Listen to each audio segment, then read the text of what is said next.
So let's get some analysis for you now. We speak to Professor Dirk Kotze from the Department of Political Sciences at Unisa. Very good evening to you, Prof, and thank you so much for your time. And thank you for bearing with us while we all watched what was taking place in Parliament there. So it appeared this morning to, be somewhat of a slow start, rocky, when there was that whole conversation around the supplementary statement, as well as that statement should have been deposed to the Commission, in fact, the Ad Hoc Committee.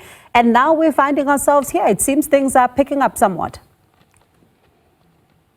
Yes, this morning I thought it's not going to go anywhere today, but they've rescued the process. And I think what General Mkhwanazi is presenting now to the Ad Hoc Committee of Parliament is quite explosive. It's, I think, in a sense, going further than what he presented to the Mkhwanazi Commission.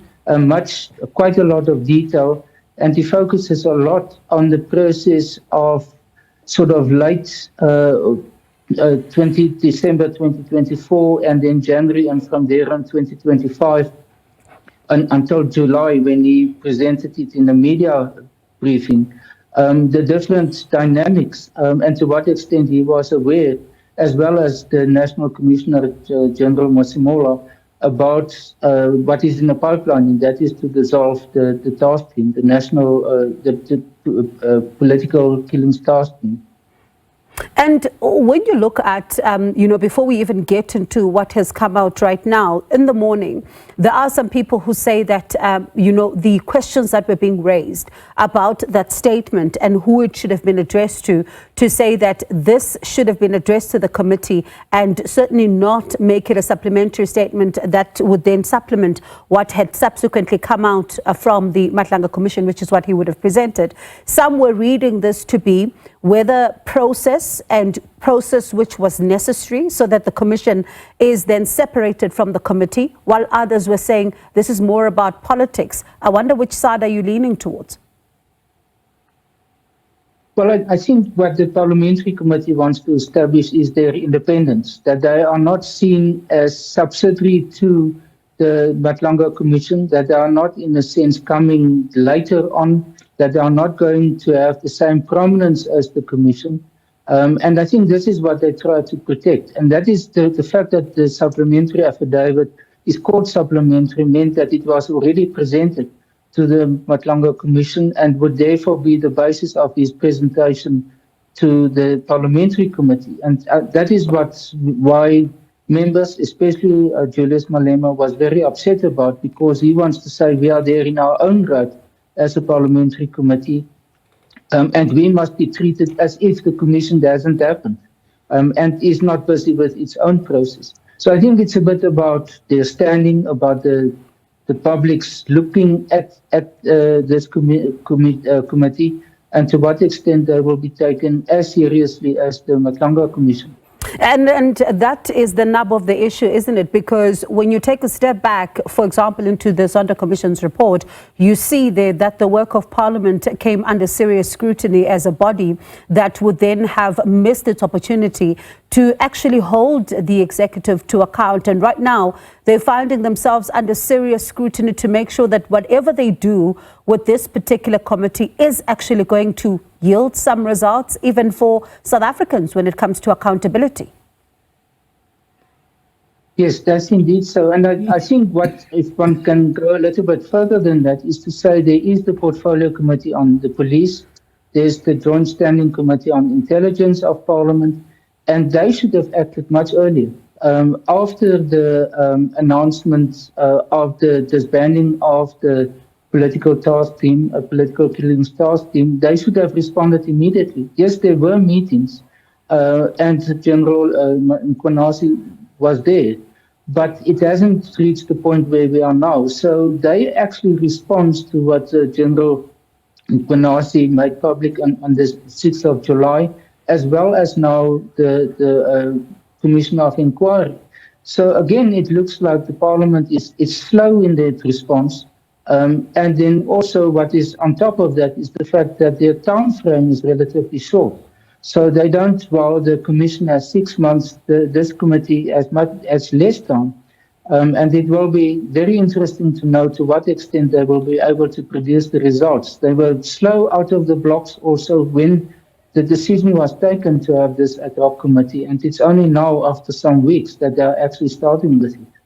And Prof, when you look at the work of this particular committee, as you said, I mean, some of the details that we got to hear today, it does seem like it's a step further from what we have heard, from the Mkhwanazi Commission. Do you think that's likely to be the pattern that we see here?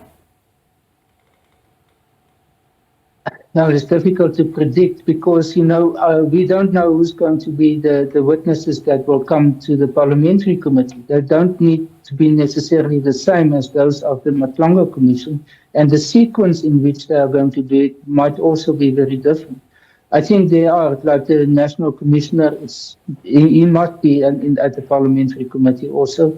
I think the Minister must be at the Parliamentary Committee, and then General Sibiya will have to be at the Parliamentary Committee also. But the others, that's not clear. So I think it's going to be very interesting to see how the two institutions, the Parliamentary Committee on the one hand and the Mkhwanazi Commission on the other hand, how they are going to position themselves so that it isn't seen as a duplication of work. And that also the conclusions that they will reach in the end, they will have to be quite careful that they don't contradict each other.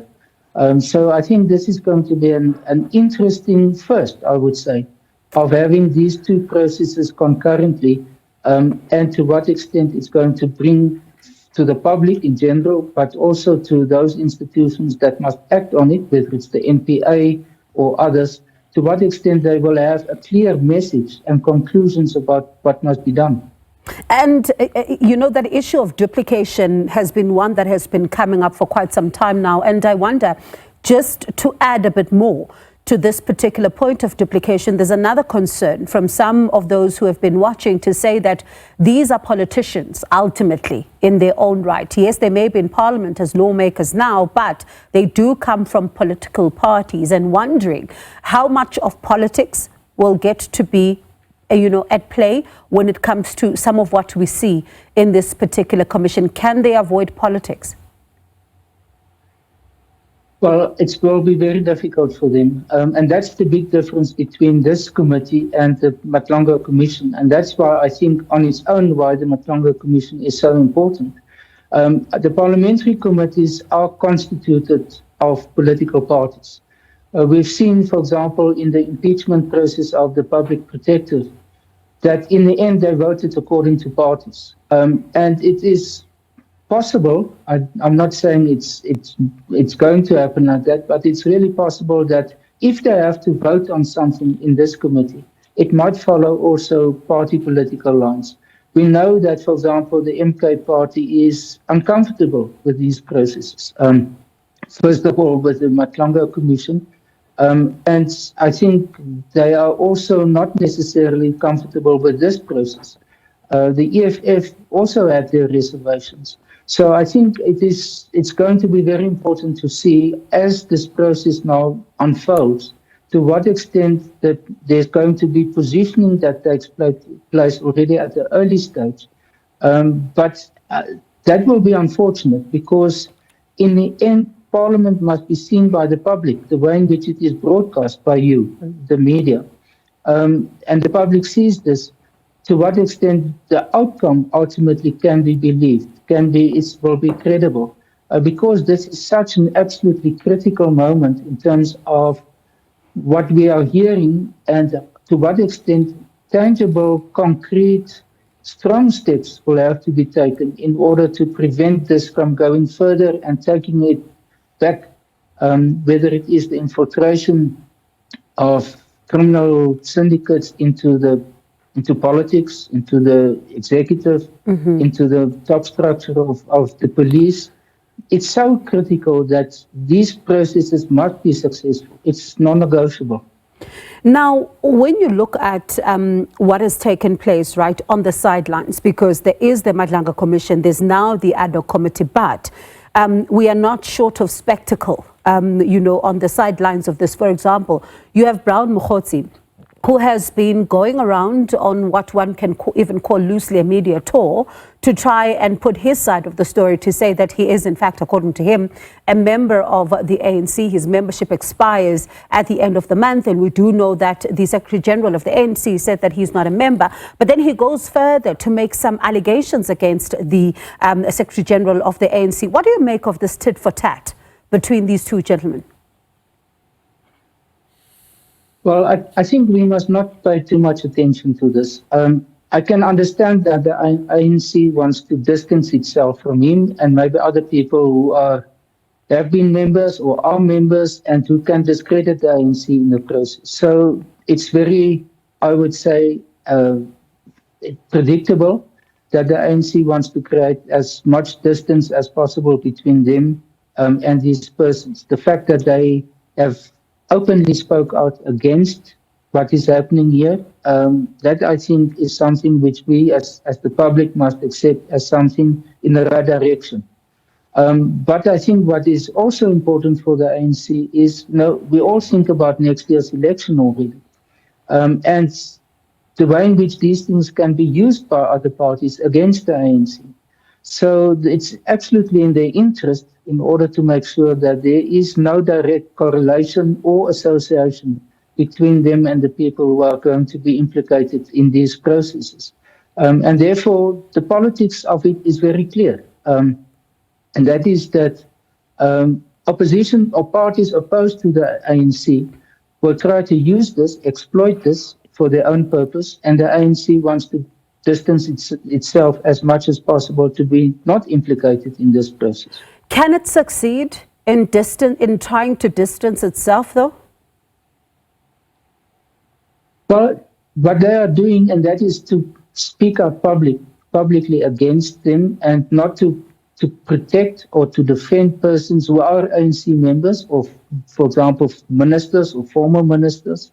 And when they are going, maybe appear in court, not to support them and actively distance themselves and say there should not be support. That's more or less what they can do. I don't know of, for the moment, that they can do much more. So long as it is clear from their side that there's no way in which they try to cover up or defend or keep a close relationship with those persons. Yeah. Otherwise, I don't think there's much that they can do. So do you think, though, with all these, efforts that you say they need to try and make, can the rank and file members who are in the branches be able to believe what the national leadership is saying, distancing itself, and also members of the public who are supporters of the ANC? Will they find it difficult to believe, or can they believe what they are being told? Well, the internal processes of the ANC will determine that. For example, to what extent persons who have been implicated go in the first instance to the Integrity Commission. The Commission hasn't been very forceful up to now, but that's sort of the first step. Then at the same time is, if it becomes clear that some people have been implicated, then to take steps against them, whatever form of disciplinary action or other forms of internal processes, in order to make sure that those persons are not anymore using the ANC as a platform for their own activities, or not be associated with the ANC. So I think those are, it's very complicated it would be very complicated for the ANC, because it's very difficult to become disassociated with people if they claim that they are part of the ANC. And I think this is what we see with Mkhwanazi now at the moment. Quite interesting. Prof, always appreciate your time. Thank you so much for talking to us. That was Professor Dirk Kotze from the Department of Political Sciences at Unisa.